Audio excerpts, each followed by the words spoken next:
Hi, this is Jeff on behalf of the Cast Bullet Association.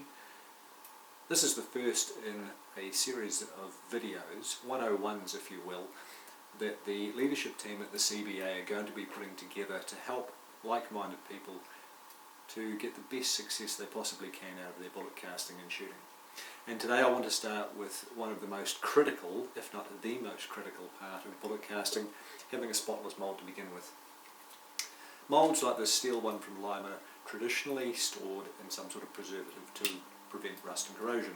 And it's absolutely imperative that we remove that before we start casting in order to get perfect fill out of the mould of the alloy and to avoid the preservatives baking onto the surface in a tar-like substance once the hot alloy hits it.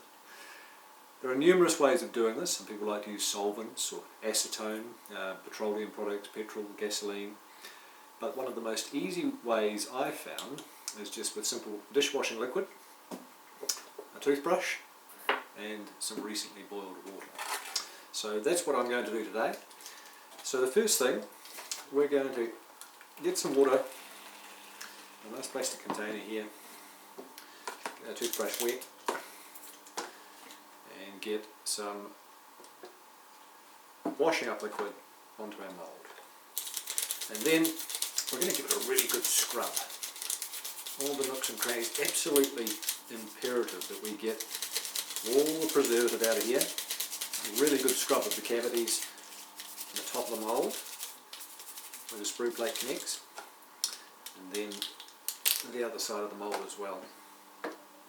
So as I've said already, if we don't remove the preservative on here, as soon as the very, very hot alloy, we're talking about 700 degrees Fahrenheit, as soon as that touches the petroleum substances, it bakes on and it makes a particularly messy coating on the bullet's mould surface that's extremely difficult to get off. So don't forget to do the sprue plate as well, and especially the underside of the sprue plate, under here.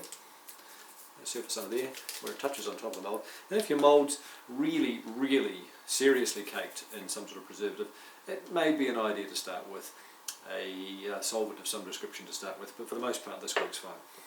So once we've given our cavities a really good scrub, we're going to get all the detergent off, running boiling water over it.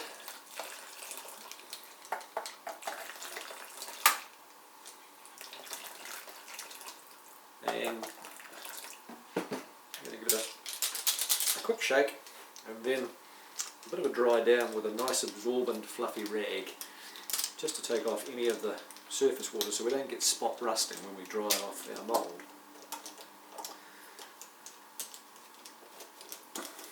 So try and remove as much of the surface water as we can, especially out of the cavities, and then I like to pop my mould top of the pot there, and as our lead is coming up to temperature, mould dries off nicely as well, and you start with a nice hot mould and producing perfect bullets almost straight away.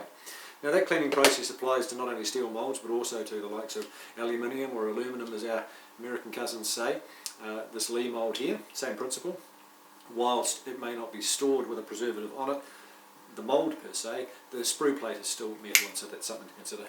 And likewise, little brass single cavity mould here from CBA in Australia. The same thing. Brass is very resistant to corrosion itself, but steel sprue plate. So that really is about the size of it. Absolutely imperative we have clean moulds to start with. You will not get good bullet alloy fill out in your mould if it's contaminated in any way, shape or form. And that's the start of our series of videos. So onwards and upwards, best of luck, clean moulds, hot alloy, go from there. Good luck.